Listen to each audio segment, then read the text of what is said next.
இன்றைக்கு தான் திராவிட முன்னேற்ற கழகத்தில் இணைந்திருப்பது தர்மம் என்று இன்றைக்கு அகம்பாவும் ஆணவமும் சர்வாதிகாரமும் அதிமுகவை வழிநடத்துகிற நிலை ஏற்பட்டிருக்கிறது. பொதுச் செயலாளராக பொறுப்பேற்றுக் கொண்ட நிலையிலிருந்து அத்தனை தேர்தல்களிலும் தோல்வியை தழுவியிருக்கிறது அனைத்து இந்திய அண்ணா முன்னேற்ற கழகம். சிறப்பாக ஆட்சியும் கட்சியும் திராவிட முன்னேற்ற கழகத்தில் வழிநடத்திக் கொண்டிருக்கின்ற மாண்புமிகு முதலமைச்சர் தளபதி அவருடைய தலைமையை ஏற்று நான் இன்றைக்கு மகிழ்ச்சியோடு திராவிட முன்னேற்ற கழகத்தில் இணைந்திருக்கிறேன் என்பதை மகிழ்ச்சியோடு தெரிவித்துள்ளேன். இந்த முடிவை தொகுதி மக்கள் எப்படி எடுத்துப்பாங்க நினைக்கிறீங்க? தேனி மாவட்ட மக்கள் எப்படி எடுத்துப்பாங்க? தேனி மாவட்டம் மட்டுமல்லாது தமிழகத்தில் இருக்கின்ற அத்துணை மாவட்டத்தில் வாழ்கின்ற மக்களும் அடுத்து வருகின்ற சட்டமன்ற பொதுத் தேர்தலில் திராவிட முன்னேற்ற கழகம்தான் வெற்றி அடையப் போகிறது, தளபதி தான் மீண்டும் முதலமைச்சராக வரப்போகிறார் என்று அனைத்து மக்களுடைய மனங்களிலும் இன்றைக்கு நிலை கொண்டிருக்கின்ற உண்மையான நிலை.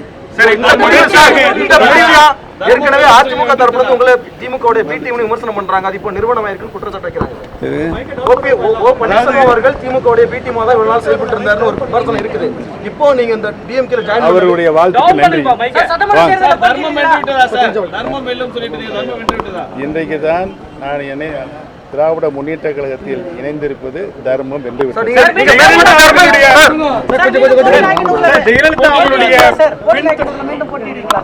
மாண்புமிகு முதலமைச்சர் திராவிட முன்னேற்ற கழகத்தினுடைய பொதுச் செயலாளர் தளபதி அவர்கள் முடிவின்படி போட்டியிடுவதற்கு அனுமதி தந்தால் போட்டியிடுவது. ஜெயலலிதா உங்களுடைய ஆசை இருக்குன்னு நம்புறீங்களா? வாங்க தலைவா வாங்க.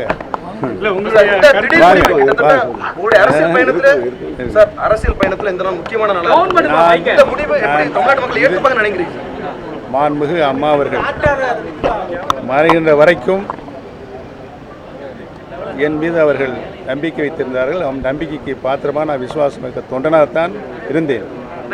அந்த நம்பிக்கை தொடர்ந்து நினைக்கிறீங்களா? என்ன சார், இப்போதும் அதிமுக தொண்டர்கள் இந்த முடிவை எப்படி ஏற்றுப்பாங்க? உங்களை நம்பி தென் மாவட்டங்களில் பல தொண்டர்கள் இருந்தாங்க. நான் பல நேரங்களில் சொல்லிவிட்டேன்.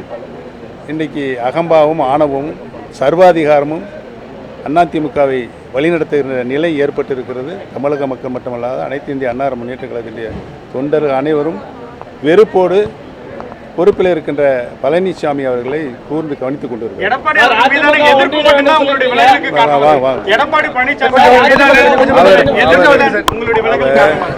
பொதுச் செயலாளராக பொறுப்பேற்றுக் கொண்ட நிலையிலிருந்து அத்தனை தேர்தல்களிலும் தோல்வியை தழுவியிருக்கிறது அனைத்து இந்திய அண்ணா முன்னேற்ற கழகம். மக்களுடைய மிகப்பெரிய வெறுப்பை அவர் பெற்றிருக்கிறார். இனிமேல் அவர் அனைத்து இந்திய அண்ணா முன்னேற்ற கழகத்தை நிலை கொண்டு செயலாற்ற முடியாத நிலை இன்றைக்கு ஏற்பட்டது.